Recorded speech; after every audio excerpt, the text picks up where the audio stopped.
हाँ बच्चों, आदर्श क्वांटम के इस चैनल में आपका स्वागत है।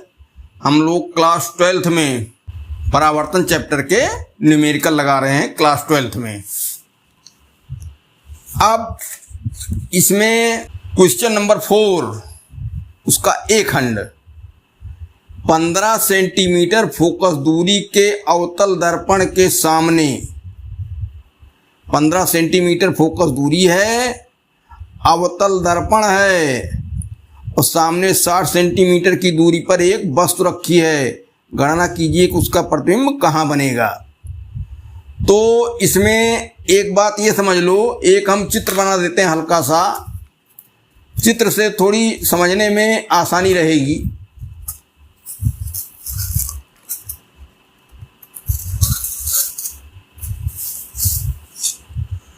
अवतल दर्पण है,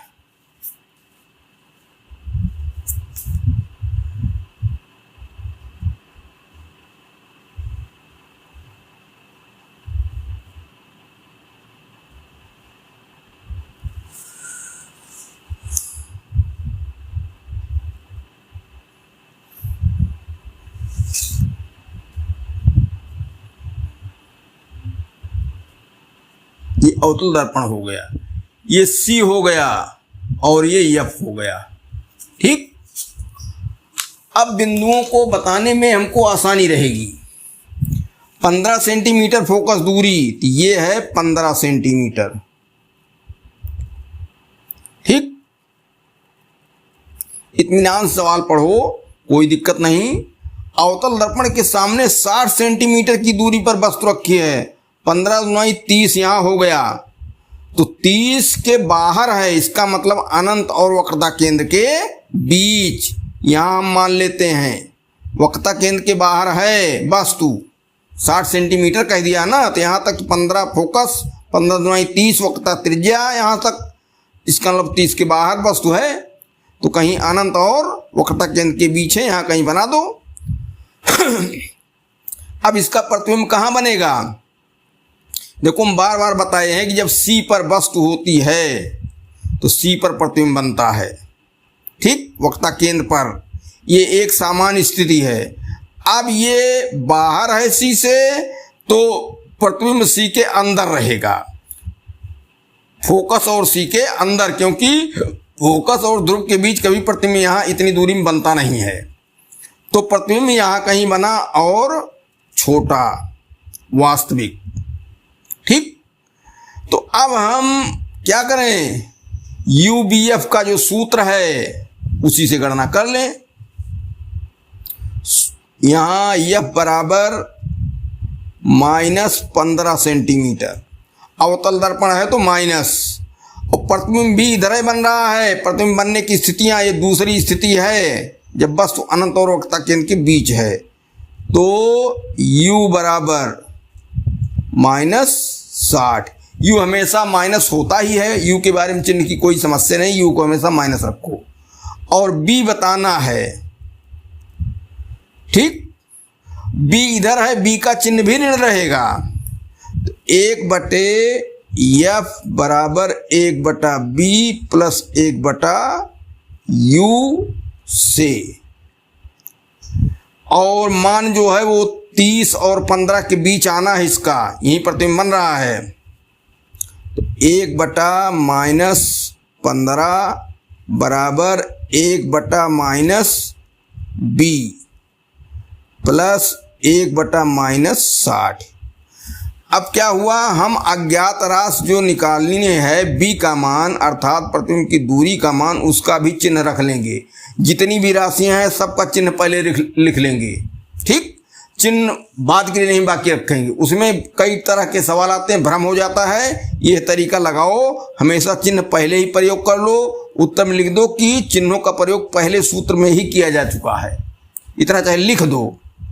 तो अब देखो, यहाँ भी ऋण, यहाँ भी ऋण, यहाँ भी ऋण, तो ऋण से गुणा कर दें, तो इधर धन है तो दोनों में ऋण से गुणा होगा, इधर ऋण है तो इसमें होगा, तो हो जाएंगे धन। 1/15 बराबर 1/B और प्लस 1/60। अब 1/b यहाँ रहने दो, इसको पक्षांतर कर लो। 1/15 ऋण 1/60 बराबर 1/b, या 1/b बराबर 15 60 का लघुत्तम निकालो, आएगा 60। 15 चौके 60, 4 एक्के 4, माइनस 60 एक्के 60 1। तो ये क्या हुआ, या 1/b बराबर 3/60। ठीक, तो 3b बराबर 60, तीन गुणा कर लो तो b बराबर 20 तिहाई 60, 20 सेंटीमीटर और चिन्ह ऋण रख लो। ठीक, ये दूरी ऋणात्मक रहेगी। ऋण चिन्ह पहले हमने प्रयुक्त कर लिया है, इसलिए यहां हमको रखना पड़ा। इस तरीके से b का मान, उसका प्रतिबिंब कहां बनेगा, 20 सेंटीमीटर की दूरी पर वस्तु की ओर, वस्तु की ओर। ठीक, इधर है। अरे भाई, जब फोकस और P के बीच में रहेगी तब पीछे प्रतिबिंब बनता है, और ये 15 सेंटीमीटर है, वस्तु रखी गई है 60 पर, तो बाहर वस्तु रखी गई है, तो इधर प्रतिबिंब बनते रहेंगे। अब question number B, 15 centimetre focus दूरी वाले एक अवतल दर्पण के सामने दर्पण से 10 सेंटीमीटर की दूरी पर 8 सेंटीमीटर ऊंचाई की एक वस्तु रखी है। दर्पण द्वारा बने प्रतिबिंब की स्थिति तथा ऊंचाई ज्ञात कीजिए। देखो ऐसा है, एक छोटा सा चित्र हम बनावें। अवतल दर्पण है, छोटा बनाया जाए 70 से 70 तक।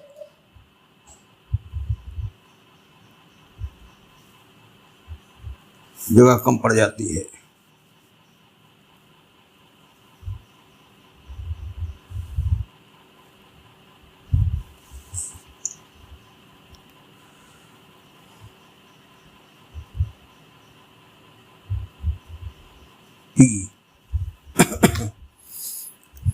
F है और ये C है।